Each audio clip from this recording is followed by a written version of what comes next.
চট্টগ্রামের কর্ণফুলী নদীর উপর নির্মিত শাহ আমানত সেতু দক্ষিণ চট্টগ্রাম, পর্যটন নগরী কক্সবাজার ও বান্দরবানের সাথে সারা দেশের সংযোগ ধমনী। এই গুরুত্বপূর্ণ কেন্দ্রে যখন শত শত গাড়ির সারি তৈরি হয়, তখন থমকে দাঁড়ায় জীবন, শুরু হয় দীর্ঘ অপেক্ষা। টোল আদায়কে কেন্দ্র করে সেতু এলাকাটিতে যানজটের ভোগান্তি প্রতিদিনের। আটকে থাকে যাত্রী, রোগী ও পণ্যবাহী গাড়ি। প্রশ্ন হচ্ছে, একটি সেতু তৈরির পর টোল আদায়ের নিয়ম কেমন? কতদিনই বা করা যাবে টোল আদায়? অনন্তকালই কি টোল দিতে থাকবে সাধারণ মানুষ? টোলের হারই বা কিভাবে কমবে বাড়বে?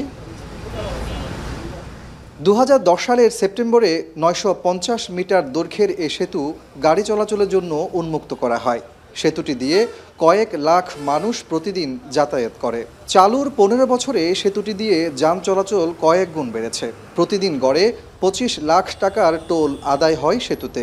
সেই হিসেবে এখন পর্যন্ত প্রায় 1000 কোটি টাকা টোল আদায় হওয়ার কথা, অথচ সেতু নির্মাণে খরচ হয়েছে 595 কোটি টাকা। বিশেষজ্ঞরা বলছেন, বিদেশ থেকে নেওয়া ঋণ পরিশোধ ও নির্মাণ ব্যয় উঠে আসলে টোল হার কমার কথা, কিন্তু শাহ আমানত সেতুর ক্ষেত্রে তা উল্টো বাড়ছে। 1 লাখ টাকা করে পালেও ডেলিতে অন্তত অনেক টাকা। আর টোলের পয়সা, ব্রিজের পয়সা তো উঠে গেছে। আর এগুলো বিদেশি এইড আছে, বিদেশি সাহায্য আছে। আমাদের জনগণকে তারা উপহার দিয়েছে অনেক, যেমন আগের ব্রিজটাও ডেনমার্ক সরকার দিয়েছিল, যেটা ঘূর্ণিঝড়ে ভেঙে গিয়েছিল। তো এইসব দিক বিবেচনা করে এই টোলটা কোনো মতো মেনে নেওয়া যায় না। প্রতিদিন 25 থেকে 28 হাজার যানবাহন চলাচল করে এই সেতু দিয়ে।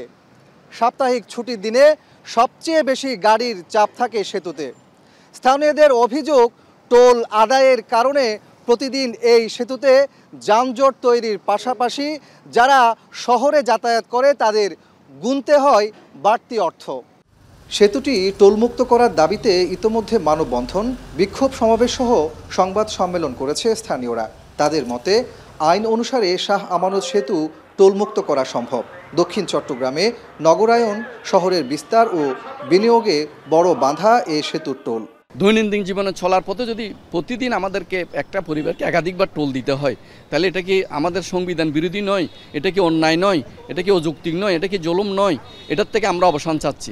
এই ব্রিজের টাকা উঠে আমি মনে করি সরকারের অনেক আগে 2-3টা ব্রিজের টাকা উঠে গেছে। দিনকে দিন একটা যানজটের সৃষ্টি হয়তো এই টোল আদায়কে কেন্দ্র করে। ছেলেমেয়েরা লেখাপড়া হয়, আমরা মনে করেন আমাদের কাছাকাছি মানুষ, আমরা 2-4 বার করে যাত্রা করতে হয় পারিবারিক কারণে, ব্যবসায়িক কারণে, চাকরি বাকরির কারণে।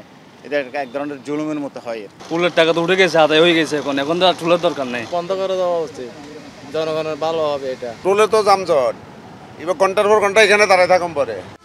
সড়ক ও জনপথ অধিদপ্তরের কর্মকর্তারা বলছেন, সেতুর রক্ষণাবেক্ষণ সহ খরচের পাশাপাশি রাজস্ব আদায়ের জন্য টোল আদায় করে সরকার। সরকারের একটা রেভিনিউ জেনারেশনের পয়েন্ট, আসলে এই ক্ষেত্রে সিদ্ধান্ত নিতে হবে সরকারকে আর কি। আমরা জানি যে একটা মুভমেন্ট হচ্ছে যে টোলটা ফ্রি করার ব্যাপারে, তো এটা আসলে আমরা ওই পজিশনে নাই যে এটা বন্ধ করার ব্যাপারে, যেহেতু এটা একটা সরকারের আর্নিং পয়েন্ট, এটা সরকারই ডিসাইড করবে যে এবারে কী করবে।